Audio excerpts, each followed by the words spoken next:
Hey everyone, this is Brian from the Tennis IQ podcast. Josh and I hope that you are enjoying the content and discussions that we put out week after week. If you'd like to support the podcast and help us to continue to produce quality episodes, please visit our Patreon page at patreon.com/tennisiqpodcast/membership. Currently, we have 3 tiers of support: the fan level at $3 per month, the supporter level at $7 per month, and the champion level at $20 per month. Benefits of joining the Tennis IQ podcast community include episode transcripts, participation in book club discussions, and access to monthly masterclasses with me and Josh. For more on these benefits of support, head on over to our Patreon page at patreon.com/tennisiqpodcast/membership. Thank you so much. And now, on to the show.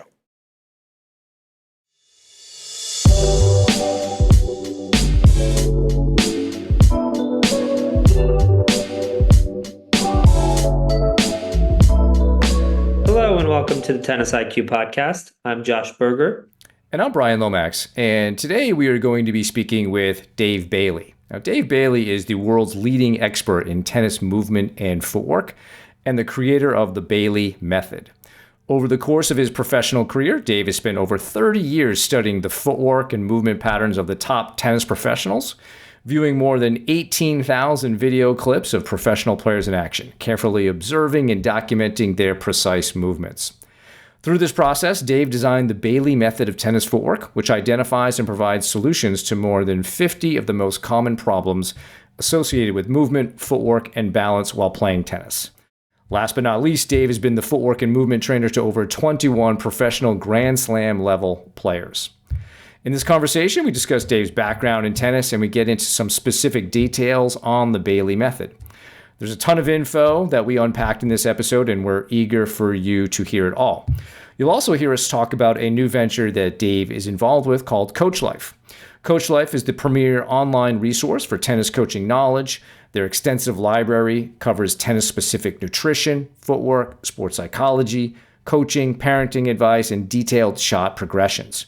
You can sign up for a free 7-day trial at CoachLife.com, and listeners of the Tennis IQ podcast can get a special discount on their first year subscription by clicking on the referral link in this episode's show notes.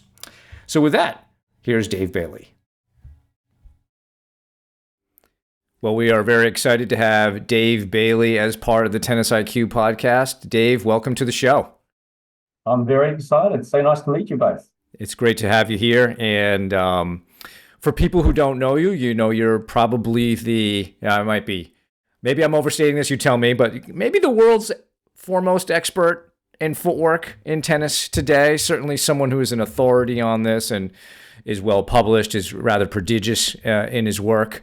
And maybe just to get yourself introduced to the Tennis IQ podcast community, can you give us some biographical info on, how you got into tennis, how you found your way into coaching, and we can even start to get into how you discovered footwork as, the thing that you really wanted to focus on?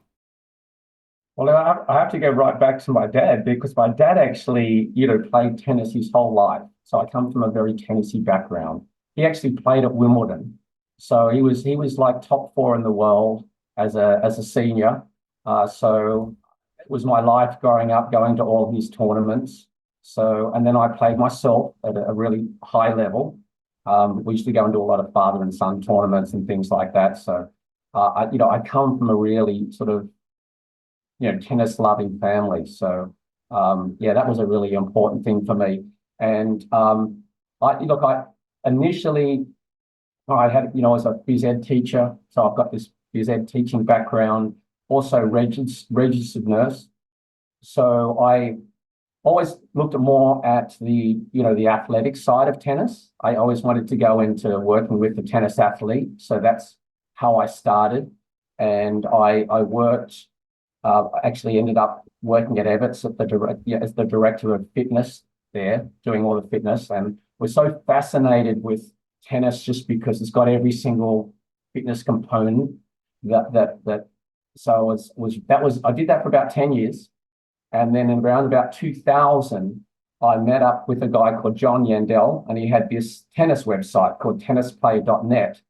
And he understood that I was really passionate about the footwork side. So I think the big launch for me was looking at his website, and there was 40,000 clips. So I went through all these clips and started to label everything, So and when I so that then created this language. And so I had pretty much have named every single move that exists in tennis, what I call a contact move. But not only the contact move, I looked at how they got ready, how they moved out to the ball. So I named all the different steps, named all the different hitting stances. When I saw these contact moves, the moves when they make contact with the ball, I looked at, did they bring their knee up? Did they drop their knee? Did they kick to the side fence? So I named all the different, what I call balance moves. Then I looked at all the recovery steps and break steps. So once I had how they get ready, how they react to it, how they set it up, which I call the responding part, and how they recover, I had this model.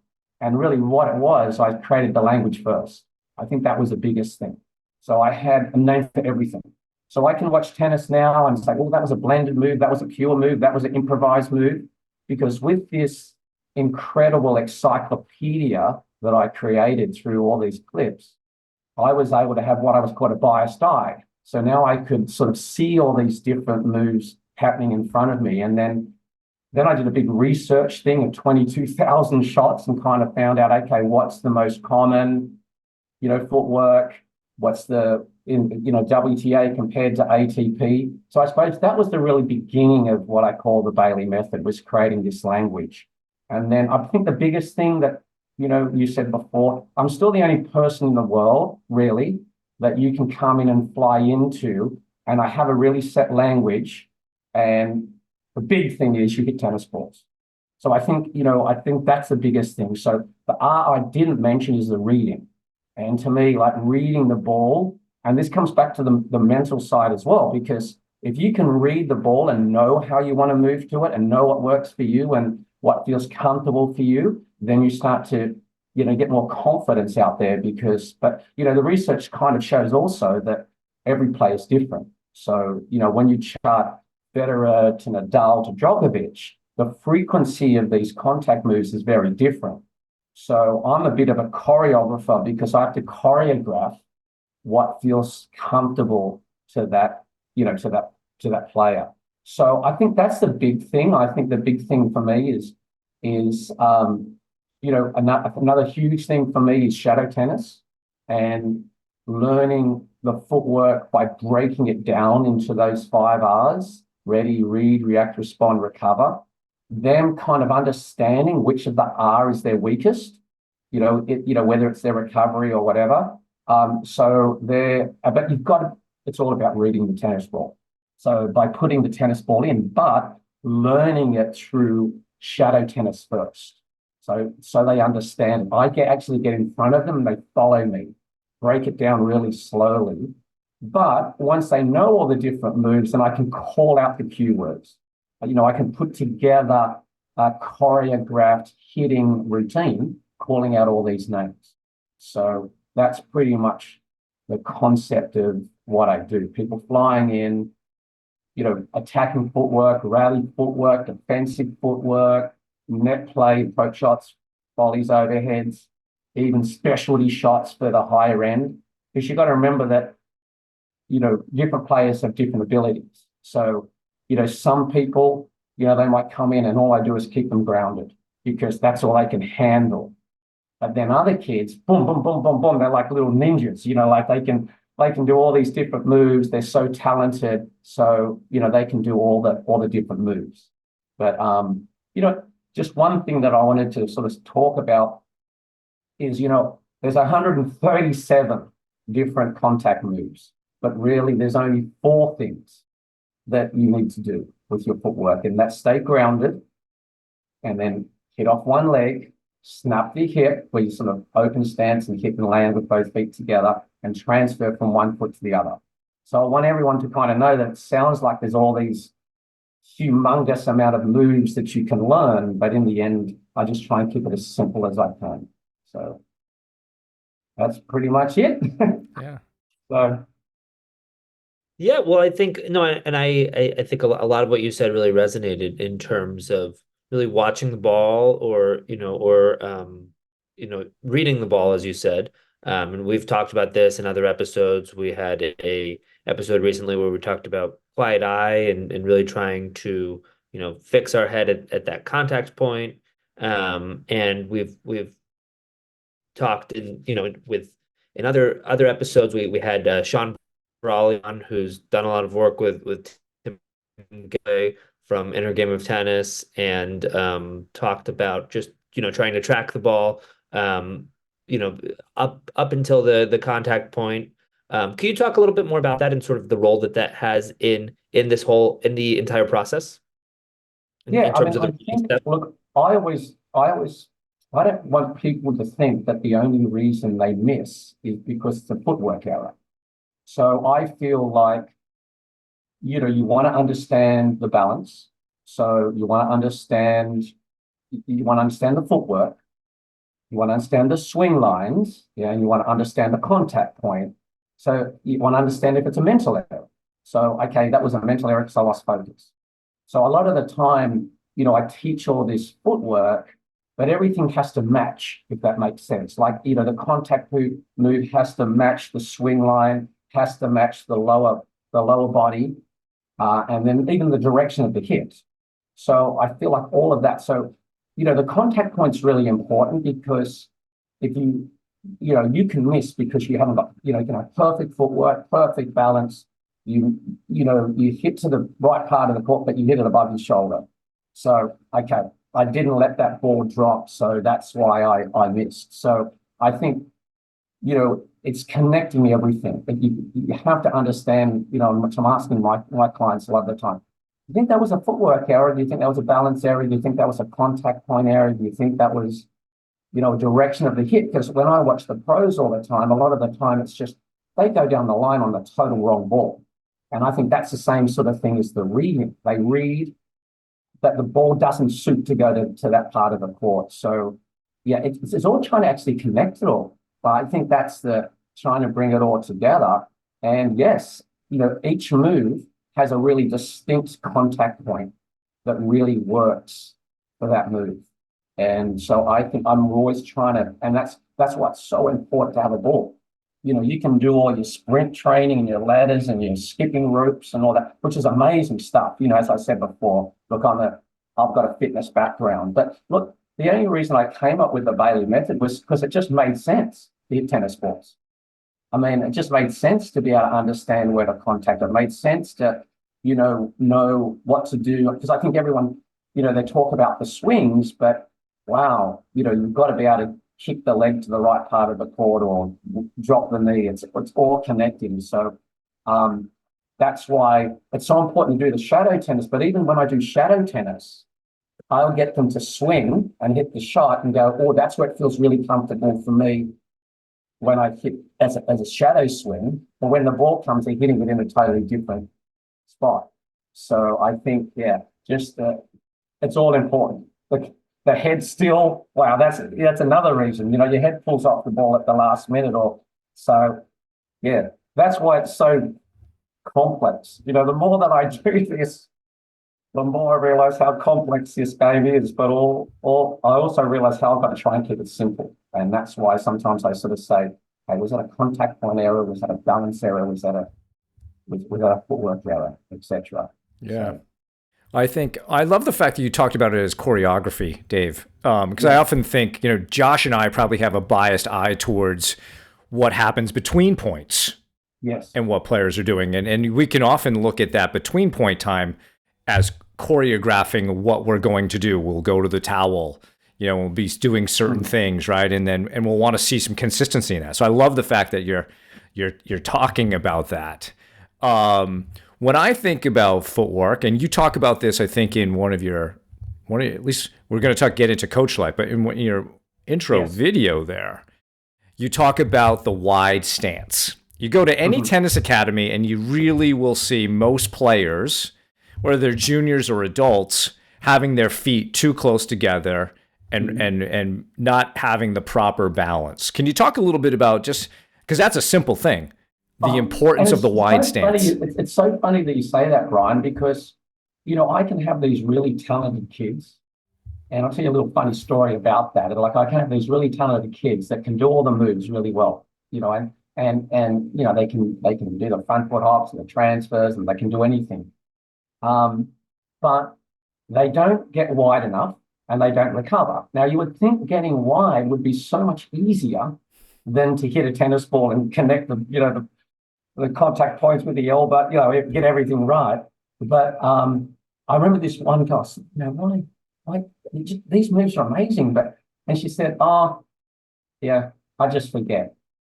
I forget the split step, or I forget to recover because I never forget to hit the ball, but I always forget to get wide and I forget to recover. So I think, I always use this analogy, and look, just back to that, Nick Bollettieri, who I consider the greatest, most influential coach of all time, just, how he brought the academy system in and had, consultants and had this big thing. I just think he's amazing. I was lucky enough to work with him. He always said, they said to him, Nick, if you could give one tip, in your 70 years of training, what would it be? And he said, keep your feet apart. That was his number one tip. So I think, having a wide base, I think it's hard because everyone, when you clean your teeth every day, you've got your feet close together. When you stand and talk to someone, your feet are close together. So it's actually quite unnatural to get your feet really wide. So I think, Nick Bollettieri used to say, do you want to be a Ferrari or a tractor? And I feel like you want to be a Ferrari, and that's the difference. You've got that really wide base. And I want the viewers to understand the significance of the wide base, because when you've got a wide base, number one, when you have to react really quickly to the ball, your foot will drop naturally to go onto the ball with the foot. If your feet are really narrow, the first thing you'll do is step onto the heel, which is going to make you, I call it footwork instead of footwork, right? So you're on the heel. The big thing though is the reaction. You just cannot react if you've got your feet close together. And I think the big thing is you can't turn. So when you get your feet wide, you stick your bottom back, it becomes your rudder, so you can turn really fast. I think that's the key, really wide base, but it's so you can react, it's so you can get faster, your first step quickness. It's a timing thing as well. Of course, saying it can be wide and sort of time it at the right time, but it's the base. It's the foundation of the building, if that makes sense. And people have to give it a huge amount of respect. And then it's not just a split step. There's reaction split steps. So those Z balls where you throw that Z ball and it bounces off. That's a reaction split step because you don't know where you're going when the ball bounces, randomly. But what the great players do, they bypass the split step and they do what I call anticipationary split steps, where they kind of flow when they're going in the same direction and shift when they go back. So it becomes another thing when you kind of challenge and you want to keep the momentum going. So the great players, they have flow. It's like, when you get on a bike and you're pedaling and you take your foot off and you got to put the foot back onto the pedal. I think, being able to flow on the court and understand that anticipation side, and that's a mental side. That's like you're so switched on to what's happening that you kind of see what's happening down the other end. You're not so focused on you.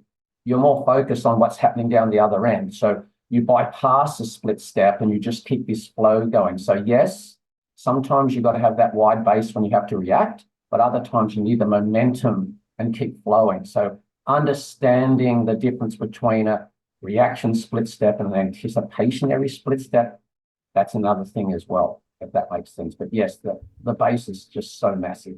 Yeah. And before I let Josh ask his question, it's harder to do. It's exhausting when you first try this to be at a wide base all the time because it feels more tiring, like you're putting more effort into it than just standing with your feet together. So it really requires you to put some thought into it and be willing to work hard because the dividends that it pays off are huge. Yes. I found it especially helpful when you're volleying, because if you're volleying and trying to hit reaction volleys with your feet too close together, you're often pushed around.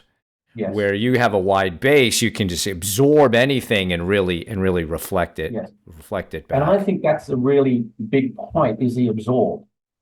Because I use this analogy. So when people come in and work with me, I get them to think that they're on a trampoline. You know how you're jumping with your feet together like this?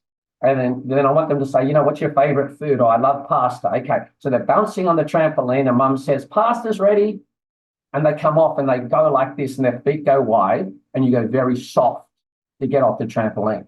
So, so you see the softness of that wide base when you get off the trampoline. So it's kind of more of a softness. And I want people to think like with a split step, it's not like a really stiff sort of thing. It's about kind of dropping and being relaxed. Because I think that's a big part of all these Hollywood things a lot of people do on the court, all these extra steps and all the extra, grunting and they're so stiff and think that they need incredible, amount of effort. But you look at Federer, I mean, he's just so effortless. And so, yes, it's about trying to like not waste energy as well, isn't it? Like you said, but you need to have that really strong base because but it's and then I think that's part of it, isn't it? You just got to be relaxed. Like it's just about being relaxed. But I don't mean relaxed like lying on a beach chair and I just mean relaxed as in you're engaged, but you believe, there's this flow. I mean, I love that word flow, like Bruce Lee, be like water. So I think yes, you want to be wide, but you want to be flowing, if that makes sense.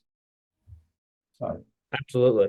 Could you talk a little bit more about the awareness piece? You brought up awareness a little bit earlier, just in terms of players being aware of the different types of mistakes that they're making, right? Whether it was a mental mistake or whether yes.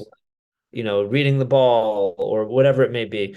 Could you talk about the sort of awareness process, both in terms of players recognizing the mistakes that they're making, but also as they start to learn some of these different footwork patterns, Yeah. The awareness of whether they're doing the patterns properly and whether they're, essentially moving their feet and in control of their body in the way that they want to be. Well, yeah, so I think going back to the shadow tennis, I think, if you do shadow tennis, like it's so hard to be aware when the ball's coming at you, like you got so little time. So, and I feel like in tennis, we don't respect shadow like, say, boxers do or like golfers do. And I think if you understand the 5 R's, like ready, read, react, respond, recover, and you do the shadow when you slow it down. Okay, I understand my awareness of having the wide base. What are my steps to the ball? What's the balance move? What's the recovery move, etc. I think that's an awareness of actually understanding what they're doing. Now, you don't want to be paralysis by analysis. So, there's going to be a lot of stuff that just happens naturally. But, I want them to be aware of, even what are they need to focus more on, because a lot of the other stuff is happening naturally. But I think for me as a coach, sometimes, what I'm good at is actually telling them what they did when they hit a really good shot. And I really like to focus on their really good shots. I think a lot of the time we're trying to fix, but I want them to know what they did when they hit a really good shot, what they thought when they hit a really good shot. What were you thinking when you hit that really good shot? Because I think it's more important to focus on what you did well and not so focus on what keep on fixing all the time. So, and then I think back to what I said about, look, here's a really important thing about awareness. Like, they're never going to do anything. They're not going to do a footwork pattern if it's uncomfortable. Like if it's different, okay, oh, that feels a little bit different, but I kind of like it. Oh, so I think that awareness of doing things that they feel comfortable about, and different is okay, but uncomfortable is not okay. So they'll never use it. So there's no use me making them aware of all these moves, but then they're not using them because they feel uncomfortable with them. So I think that awareness of us working together and me communicating with them what feels comfortable for them. So they might do, say, for instance, a front foot hop, but when they come in, they actually slide their feet together and do a totally different move And I'll say, you know what that's called? That's called a replacement step. That looks really good to me. And they say, oh, I really like that one. So the awareness is more them doing what feels comfortable to them, what works for them. Because when you know what you feel comfortable with, you will respond to that ball and go into the net with confidence because you know what you like. If you're confused or you're not sure what move to do, then you hesitate and you don't go in. Like, does that make sense? So I think a big thing is, making them aware of what they like, and every player is different. But back to the contact moves, you've got the name of the moves, but every move has it has a tactical intention. So this move, I hit heavy. This move enables me to hit with disguise. This move enables me to take the ball early. So I think that's really important with an awareness point of view, is what that contact move actually does for you as well. So, I want to hit heavy to the backhand, I'm going to use this move. I'm going to approach the net, I'm going to use this move. I'm going to use a short little angle, but this one works for me. They might try 3 or 4 different ways to hit the angle, and we find out, okay, you hit a lateral hop, that's the one for you. So I think the big thing about the awareness is, like you said, choreographing at what works for them, and that gives them confidence. Takes away. It actually simplifies it. I'm telling you, it simplifies it because there's not this, oh, what do I do on this one? What I do? And so many people they're really good on certain balls, but you feed one tip to their backhand and they're totally lost what to do. And I always know because I feed a ball to them and they do 7 different things in a row. They do this one and they do that one. Well, surely there's going to be one of those that is going to feel more comfortable to you that you try and do all the time. Because one thing that I find with the great players, they do the same thing every time. No one better than Djokovic. He just uses his meat and potatoes 80% of the time in the tiebreakers. He's not out there to entertain you. He's just going to do what he does incredibly well, doing all the moves he feels comfortable with. And, he's that helps him so mentally because he knows what he's doing. Yeah. What works for him. So we often talk about players trying to practice and perfect their A game. And I think it's important to realize that your footwork moves are part of your A game. Yes. And that they should be practiced. You mentioned Bruce Lee in the idea of learning individually. So you wrote a short blog post a few years ago. Wow. In which a few years ago. Well done, Brian. You have a Bruce Lee quote about, learning martial arts. And I think this is probably part of your philosophy of what you just described. Research your own experience, absorb what is useful, reject what is useless, add what is essentially your own. I think it's really kind of encapsulated what you just said earlier with, to Josh's question regarding awareness. And I think it's really important that we do make this our own. We make it part of our A game. Yeah, if I'm the kind of guy who hits high and heavy, all right, well, I'm going to want to work on some of that stuff. Yes. I feel good. Yeah. Good and about I've always that. said, people always say to me, they say to me, who's your favorite player? Okay. Who would be your role model to teach footwork? And I say, well, if I was Bruce Lee, I would hit a 2-foot pivot like Serena. I would hit a 1-foot pivot like Rafa and a front foot hop like Roger. So, because they've all got their own signature moves. And I think that's where Bruce Lee, I watched this great doc. I love Bruce. But I watched this great documentary on Bruce Lee, how Bruce Lee changed the world, how he changed the world.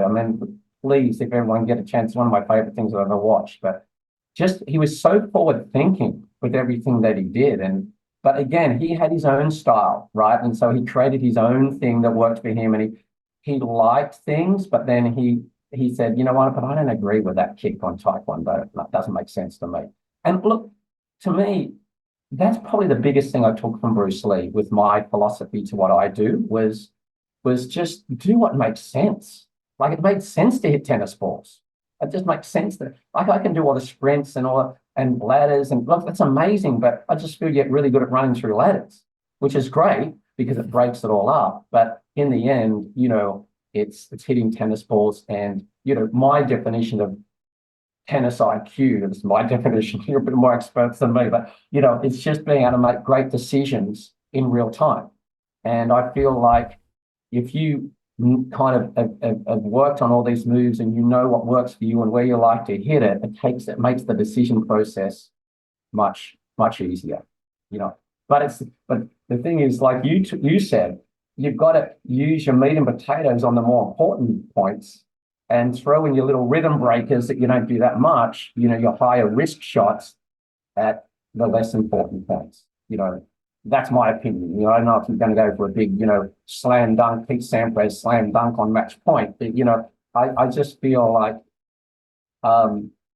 yeah, that score awareness is so important as well. You know, with all of this. So, but yeah, I love Bruce Lee. He's been a huge influence in my thinking. I think it was more his philosophy and his way of thinking that I studied a lot more than, you know, his actual, you know, I've got no interest in martial arts, but I just love his passion and how he just also, you know, wanted to bring martial arts to, you know, he's the best marketing person in the history of martial arts I've ever seen. He brought just this awareness to martial arts that, you know, Arnold Schwarzenegger brought to bodybuilding. So, you know, so yeah, I love Bruce. So a lot of players, and I think myself certainly included, have had the experience of maybe feeling nervous or tight in a match and Mhm. seeing their footwork start to really get tight or slow down or change in certain ways. Could you talk maybe a little bit more about that in terms of, you know, the impact of nerves, pressure, tightness on footwork, and maybe some suggestions that players can incorporate to to try to come back to you know, to more of an ideal footwork, or at least a better version of you know, of the type of footwork that they aspire towards? Yeah, I mean, I had an interesting story just on that because I remember I had this father that really liked all the names of the moves and actually brought his son to me. And the son ended up wanting to go to this, you know, Division 1 school that he always wanted to. And so anyway, it came down to he got into the final match. That was the number 8. Whoever won this match got into the college of his dreams, and it was a 12-point tiebreaker. And the coach said to him, whoever wins this tiebreaker is in the team. Whoever loses this tiebreaker goes home. And so the father said to him, just think about your moves. Just go out there and just think about your moves. And I think he won the tiebreaker like 12-2 or something. Now, I'm not saying, but what the point was that he was thinking about his footwork. And I think the big thing about when you're thinking about your footwork, it really gets you very engaged in the moment. So I think if you're getting nervous and you're thinking about, you know, the moves, it's going to help you because I think a lot of the time, you know, that you're more experts than me, but you know, the mind starts going off the court. What's mum going to think about? What's going to happen to my UTR?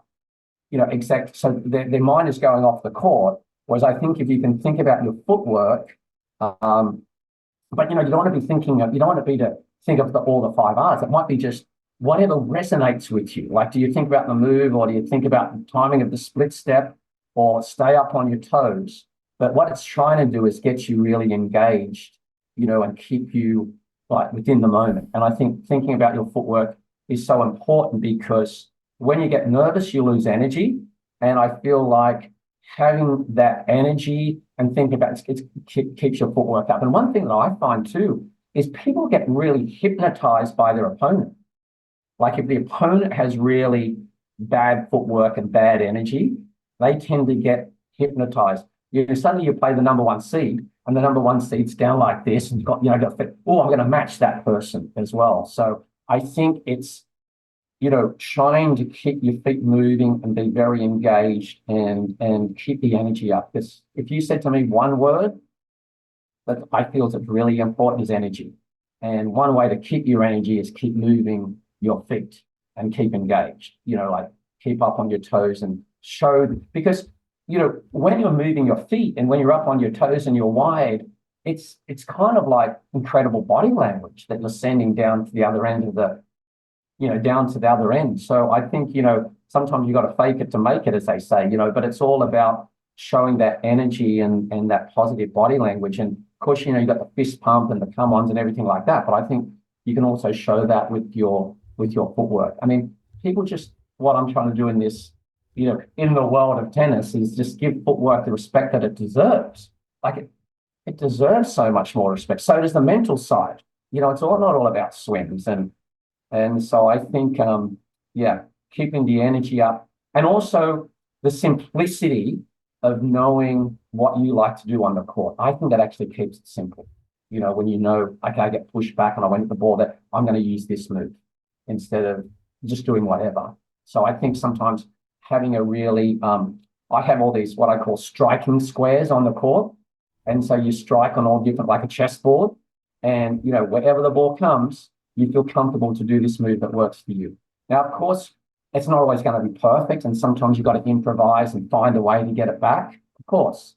But I think that story about thinking about your moves when he was really nervous, I think helped him. I think a similar situation that players face, and maybe even this player was facing that then because it was perhaps the third set, is you begin to get tired. You mentioned energy as like the thing, but as soon as your mind sends messages of getting tired, things can start to break down. And it would seem to me, if I could guess what your advice would be to, again, focus more on the moves, try to maintain your discipline around that, right? Because it'll help. But it's almost like when times are tough, you need to follow the protocol even more strictly, right? What else would you say to players who may be feeling tired in a third set? Maybe it's their second match of the day, and they're starting to believe, I'm losing energy. I'm starting to get a bit tired. Well, I think the breathing is really important, like to keep the breathing. And like I talked about before, I think it's just about getting the foundation right. Like I think if you can get the really wide base, that's a really important thing. And also understanding that, I'm talking about all these moves, but also I'm also talking about efficiency of movement. Yeah. So, so there might be some moves, for instance, like, at the very beginning here, I was talking about the 4 things that you need to do. Okay. So stay grounded, hit off one leg, snap the hips, transfer. Now, when you're transferring, so you can imagine you're going from one foot to the other, which takes a lot of energy. If you were going back and you could just pivot on both feet, and that would be less tiring than doing the more. So, maybe even it could get to a point where you're using more simpler moves when you start to get tired. They mightn't be as efficient. You see like Raducanu comes flying off the ground and Serena's just like, she's so grounded and low. I know that's different body types, but, when you start to get tired, then maybe, you simplify the moves and use moves that require less energy, which is fine. Like it's just, sometimes you might, okay, I'm not going to run around as much because that's going to make me more tired. But I trust my back, and so that's okay. So, and I think another big thing is, which is another, can of worms, but, just really, taking your time. Sometimes, I've seen so many people lose because they haven't got their nutrition up or they haven't hydrated enough. So, a lot of the time too, they've got to make sure that they're better at that. They've got to keep fueling themselves and keep drinking. And there's all these, things that can also have an effect on their energy levels as well. But and then the other thing is too, like I feel like, what I think the ultimate to be a player is to be a complete player. And a complete player is they've got all the tools to make their opponent uncomfortable. But, sometimes, okay, I've got to keep the point short. So now I've got to use more aggressive contact moves. I've got to come into the net and I've got to be more aggressive off my return. I've got to maybe take some more balls out of the air. So I think it's, going to plan B when I start to get more tired and maybe even being a little bit more offensive to keep the point short. So, and understanding what moves enable you to do that. I think that totally makes sense. So what I'm hearing is that, because I think there's sometimes this, I don't want to say a battle, but there's I think the stage in development where players are maybe more conscious of things, right? Whether it's learning a new skill, right? Whether they're trying to change their forehand, let's say, or work on their kick serve or their footwork. Um, and they're more conscious of it, they're thinking about it. But at a certain point, it becomes part of what they do, becomes part of their system, part of how they play, becomes more unconscious. And so do you suggest that, you know, whether it's moments of stress, whether it's moments of pressure, or just in big points in general, that players are really thinking about their footwork, or is it more about trusting it at that point, trusting it and sort of, do you get what I'm saying? Yeah. I mean, I feel like, because I did a, my last, next my last post on my Instagram, right, was on Djokovic, and it was on this 80-20 rule, where, 80% of, like from McDonald's, 80% of their income comes from 20% of their menu. And I feel like, so I wanted to look at that with Djokovic. So I looked at Djokovic and he hit, let's keep it simple, like he hit 100 different moves, but he used only 20 of the moves 80% of the time. So 20 of the moves 80% of the time. So I think I mentioned a little bit before, like I think understanding what moves are really high percentage and what direction of the hits on the more important points is really important. So I always feel like I like to work on my footwork in playbooks and understanding playbooks. Like, so neutralize, build, take control, hurt, finish. But there's certain moves that are a lot less risk. So I feel like when I look at Djokovic, he uses his moves, one of these 20 moves, 80% of the time in the tiebreakers, especially on the clutch moments, he just plays really, really high percentage contact moves. So, there's some contact moves that are really, that you just move the ball around, you hit with a lot of shape. There's other contact moves where you're, hitting with disguise is much more risky. So I think part of the game management is, using the moves that you feel very comfortable with and that are working. They're really. They sit down at the change event and say, "Wow, this is working really well against this player. I've got to do this on the more important things." So it is really that awareness of what moves are high percentage and what you feel comfortable with, and maybe use some of the more higher risk moves at different parts of the game. Like love 15 or 0-0 or whatever. So if that makes sense. So it's just it really is an awareness of the different moves and what each move can do from a tactical decision point of view. Yeah, and how that integrates into your game and what you're trying to achieve, Yes. right? Yeah. Yes. You mentioned trying to give footwork its due, in tennis, and because I think it's really something that it can either limit your potential or help you to achieve it. And a few years ago, Andy Roddick said on Tennis Channel, he was asked a question: what's the difference between an elite college tennis player and an elite professional? And he said there are two things: consistency and footwork. And he said, of course, the footwork leads to more consistency. I would love for you to talk a little bit about why people should really invest in their footwork as a means of opening up their potential as players. Well, yeah, I mean, I think it's so athletic. I mean, everything's got so much faster nowadays, and the ball's coming deeper, the ball's coming wider. So you need to be able to incorporate some of the more advanced footwork things, like because you just don't have time. So, to be able to hit that open backhand and get out there quick enough. I mean, if you can't reach it, all your technique and all your mental skills don't even exist. I mean, that's what I want them to understand. Like, if you can't get to the ball, so, Nick Bollettieri always used to say that, like, if you can't reach it, you can't hit it.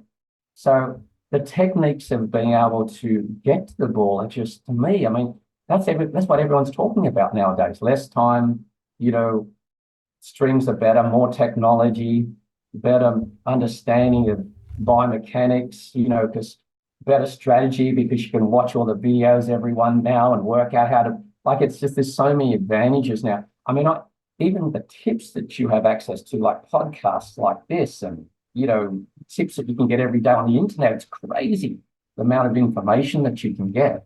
So I just feel that, it's such an athletic sport. It's getting faster and faster. So if you can't move really well, I mean, I think Federer just said a similar quote, didn't he? Like that's the big thing that's happened in the last 20 to 30 years. Everyone's moving better. And if you can't move better, yeah. So, and I get it. I feel like there's some athletes like the Williams girls that have got this amazing fast twitch fibers and they've just got this athleticism, but it doesn't mean that, look, I get a lot of really good players coming to me, but I always get a lot of bad players coming into my clinics because they really need that footwork to be fixed and they really need to understand it a little bit better. So, but it's hard because like you were saying before, you need to, and this actually changed my life, this one quote. Okay, so Mary Pierce, I was at Bollettieri's in the 1995. She just won the French Open. And she said this, I never forget it. She said, you know what? For 1 hour every day, I go out on the court and all I do is think about my footwork. And that has helped me enormously. So you go out there and you've got to think, and that's kind of what I do. You come to me and you're thinking about your splits and you're moving to the ball and your recoveries and all that sort of stuff. So my advice to the readers is sometimes don't even play points. Don't even play, just go out and think about your footwork. So it becomes, like you were saying before, Josh, like it becomes without thinking. The split steps there, the recoveries there. But I equate it to playing the piano. Like you got to learn the keys, this one, and then suddenly put two hands in, and suddenly you're putting up here, you're doing this one, and then suddenly, okay, now, give me level 4. I can play level 4, but I can't play level 7. Now I'm getting to a point where, I can hear music and I can play it, and eventually I can play my own. I can do the Taylor Swift, and I can play my own. I can write my own music. But I think tennis is similar in that way with the footwork.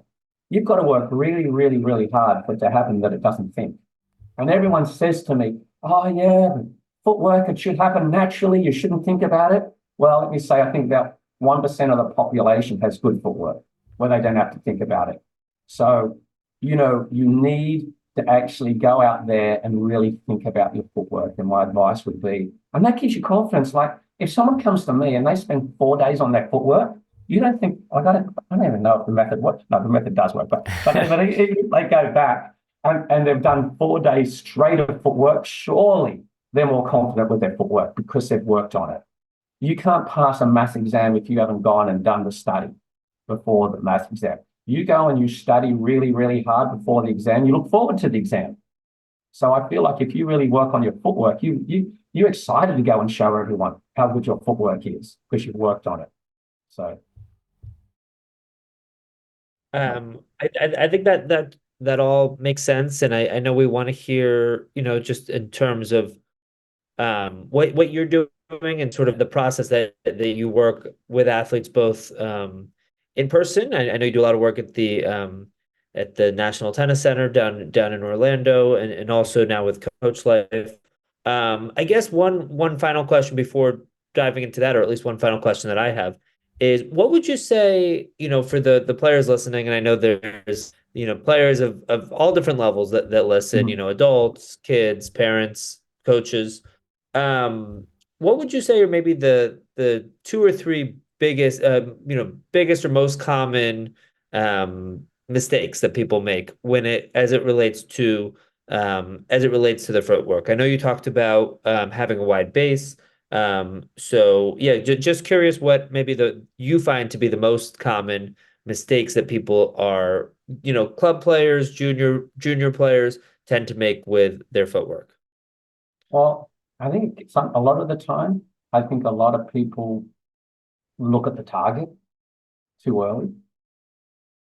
So I think it's really important. I feel, look, I talked about all those 137 moves, right? But really, there's only 2 things. You're either grounded or you're coming off the ground. And I got this from, I think, the eye coach. The eye coach, where they get it, where they said 10% of errors can come when, you're not watching the ball. So I think really watching the ball and finishing the swing if you're grounded, or landing, then looking. That's a really good little thing because then you're not looking at the target. I think the other thing is to be really aware of your balance. Like I think a lot of the time people tip, sometimes you get someone who's really, really fast, but they're recovering halfway through their shot. So another really important thing is kind of like swimming. Finish the tumble turn before you push off the wall. Or finish the flip turn, I think you're saying in I'm Australian. But finish the flip turn before you push off the wall. So I think, really finishing the shot. And you say to me, I'm a footwork person, but really I'm huge into balance. So, we're talking about keep footwork to respect that as well. Balance is really important. So you got to really, and that balance will come by keeping your head still and finishing the shot. The other thing is too, you want to kind of match the upper body to the lower body. So you don't want the lower body to be doing something totally different to the upper body. And then also be aware of, making sure you hit to the right part of the court. But I think, balance, the wide base is really important. And then also, probably my number one tip of all, because I was asked this the other day, ready, read, react, respond, recover. Give all those the same amount of respect. So the base is as important as how you move the ball and set up the stance. It's important of the move that you select and then the recovery.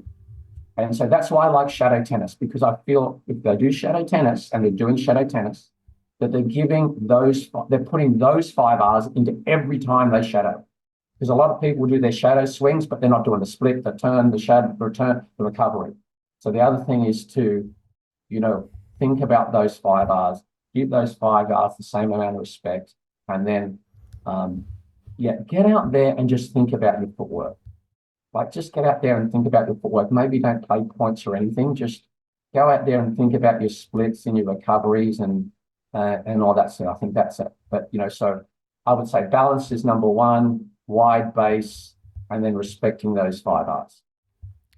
So let's start to talk about how people can connect with you. Dave, you've mentioned the 4-day thing at the USTA National Campus is something that they can find info for that, I believe, on your website, which we'll put in the show notes. And you're more recently getting involved with CoachLife, a new venture. Tell us a little bit about that. What you're doing there, what people can expect to see there if they decide to get into CoachLife. So what I did in CoachLife, I'm actually doing a few different things with CoachLife, but what I wanted to do in CoachLife was introduce the 5 R's and how they can practice it. And I go through it, systematically. So this is how you get ready. This is how you turn. These are the out steps. And we go through, the way I did CoachLife was to do it more around those athletic skills. So being grounded, hitting off one leg. So different ways that you can hit when you're grounded. Different ways you can hit when you hit off one leg, snapping the hip and transfer it. Now, if you really struggle with the first two, I wouldn't move on to the next two because the first two are really simple. So what I did in CoachLife is I've talked a lot about shadow tennis. So 4 different routines. Say it's just like what I call a step down. So a forehand step down, a run around inside out, a run around inside, and a backhand step down. So we learn those 4 because I'm a really big fan of combination training. So when you're doing your, kind of like boxing, where you go straight, hook, under, like I kind of like having those combinations. So then I have Cadence Brace, who was like, I think she's top 300 now, but she was like, number 4 in the world as a 14-year-old Canadian. So she then demonstrates the moves. So you see actually player demonstrating the moves. So that's what really I've got doing in CoachLife. It's like giving them shadow tennis routines. I think there's 12 of them they can take away. Learn the first one, then move on to the next one, then move on to the next one. It might take you 2 weeks just to master the first one. But I kind of want to do it really progressively. And then CoachLife has also got me to how can we incorporate this into my fitness? So how do you do these contact moves with a medicine ball? Because it's more specific than doing a throw-in or a chest pass. How can I use 4 squares like a ladder, run through the ladder, but how can I do the contact moves through the ladder? How can I use it with resistance equipment? So I'm sort of trying to bring in some fitness things. And of course, at the national campus, if I'm doing a shot of the day, say it's a front foot hop or a transfer or a step down, we will do the shadow tennis for 20 minutes before we even hit balls. So this is the theme of the day. This is the footwork we're going to work on, because if I have 20 kids and we do all the shadow at the beginning, when they come to my court, they're just hitting, because I'm not doing shadow every time. They come back exhausting for me, but also, the theory's done. So I always feel like, what a great warm up to be doing shadow tennis before you go. What a great warm up. What a great to put some of these shadow tennis routines into your warm up before you go and play a match. Do some shadow tennis, not just the skipping and the high knees and the butt kicks. Throw in some shadow tennis as well. So that's kind of what CoachLife is it's all about. It's introducing all the different moves and then linking it to some fitness as well. And, when would you do the ladder? When would you do the skipping? I'm going to do some tennis specific skipping where you put split steps in. So using the split, using the rope, it's split. Use the rope, split, instead of just boom, boom, boom, like a boxer. So where they're just bouncing up and down on the 2 feet. So yeah, that's my big thing with CoachLife. So yeah, you'll see me do the shadow, break it down, but also the player hitting to different targets. Yeah, I've seen the first video. The lesson 1 is really good. I really enjoyed that, and even that gives you so much information. Yeah. You also mentioned earlier, Dave, Instagram. You're active there. YouTube. Where can people find you on those platforms? Yeah, so just Bailey Tennis Footwork. So if you just put in Bailey Tennis Footwork, I do have DVDs as well. So I'll talk about all those moves, but I have the golden 12 moves that incorporate those 5 that you should learn first. So I have a DVD and a manual that has, photos of each move that people can, they can get that through my website. So that's a good introduction to it. I mean, funny story on that. I got a video call, I got a thing from IMG, and they said, "Oh, we got this good little girl that bought your DVD when she was 12 years old, and she uses it all the time. The father loves it. Can you get on a Zoom call with her?" Right? The name was Emma Radicanu. So I had a Zoom call with her, this good up and coming junior that loves all the footwork and used it since she was 12. And 2 months later, she won the US Open. Not to do with me, but she's a good person to watch to really see the cleanness of these pure moves and how she uses them on the court. So, but back to Instagram, Facebook, same thing, Bailey Tennis Footwork. I have a YouTube channel, and I think I was speaking to you offline about, over the pandemic, I put 12 shadow videos together with I always find if you do shadow, it's better if I have my back to you, because it's easier for the follow than, me facing you. So that's free. They can go and get all these shadow videos off my YouTube for free. That's a great start, just to start of, practicing practicing the shadow tennis at home. People put it up on a big screen and they do it off the screen because I have my back to them. And then eventually they take the screen away and just have my voice. Because a big thing of my teaching is ready, step, split, turn, shuffle forward, drop the knee, bring the leg through, no, come back. So, some people are very visual, so they will, they'll follow me, but other people are auditory. They like the names of the moves being called out. So I try to do it to suit, different, learning styles. Yeah, that's fantastic. So, Dave, thank you so much for being with us today and sharing your wisdom and helping to promote the importance of footwork in tennis and learning and improvement. Thanks again. No, I really enjoyed it. Thank you so much, guys. Thank you. Well, that was an awesome conversation with Dave Bailey, and a lot of takeaways. To me, one of the biggest ones was just learning a little bit more about his method, the 5 R's: ready, read, react, respond, and recover. And I think, to me, each of them really connects to different aspects of the mental game, whether it is, the focus piece, whether it is, just how you're reading the ball. And this is something we've talked about with Sean Brawley, and, he's done work with Tim Galloway and, the inner game of tennis, and just the importance of that piece in particular. But what I like about the 5 Rs is that it helps a player move through the different stages and progress, go through a progression in a logical way. And I think this can be absolutely done in a tennis lesson. This can be done in a footwork lesson. This can be done in the mental game. So I think just being able to go through a progression like that and be able to sort of learn step by step and make progress step by step is really important. And he talked about how even really high level players, right, pro players, are still going through those different steps, those different progressive drills. And I think it's that people that are listening to this, whether it's players or whether it's parents or coaches, can think about how they can, sort of go through these steps in their own games or in their kids' games or the players that they coaches, their games, and just think about how, which of these steps are maybe lacking more. Which of these steps is it the reaction piece? Is it the recovery piece? Is it the ball reading piece? And then, once you start to understand which aspect of that might be deficient and could maybe use work, then just understanding that there are different drills and training that could go along with that. But understanding that, it really is about having all of these different pieces in order to have the best possible footwork. So really love that conversation. I think there's an important connection between the mental game and footwork. I think when a player is tanking, you can see the result on their footwork.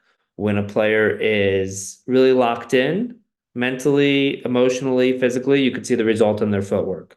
I think, footwork and the mental game are highly correlated. And I really like Dave's method of really breaking it down in a specific way through these different steps. And I think players, coaches, parents can all take a lot out of this. For sure. And I think, if we extend the 5 Rs, then we talked a lot about the contact moves and, all of the ones that are there and how to learn them. And Dave spent a significant time talking about developing awareness. And one of the things that I like in his method, Josh, that I think we would both agree with is it's really about finding what works. Not so much about fixing things, but it's understanding when something works and reinforcing that and making that part of who you are. We discussed a Bruce Lee quote that was a little bit more generic, but we could apply it to footwork in terms of, find the parts of this that are useful, find the parts of it that are not useful, and then start making this your own. And then incorporating that into your style. He had a really cool example where he said you could feed somebody a deep high backhand, 7 times in a row, and they'll go to that ball 7 different ways. And the idea is to figure out, knowing what kind of shot you want to hit, what is the appropriate contact move associated with that, and then you practice them together. And he mentioned, what is Novak Djokovic doing a tiebreaker? Well, he goes to his signature contact moves and he's super disciplined about that, and he doesn't make any mistakes. He gets into a lockdown mode. So I really like the connection of your footwork patterns, your contact moves to your style of play, and then practicing that all together. We've talked a lot about the A game, and we mentioned this to Dave as well, that it's really important to be practicing your A game. And now we have a language about talking about your contact moves and how they are a part of your A game. So I just found, Dave to be just this really super thoughtful guy who's gone very deep into an aspect of tennis performance that's very important, but maybe hadn't been mined so much by others in the past.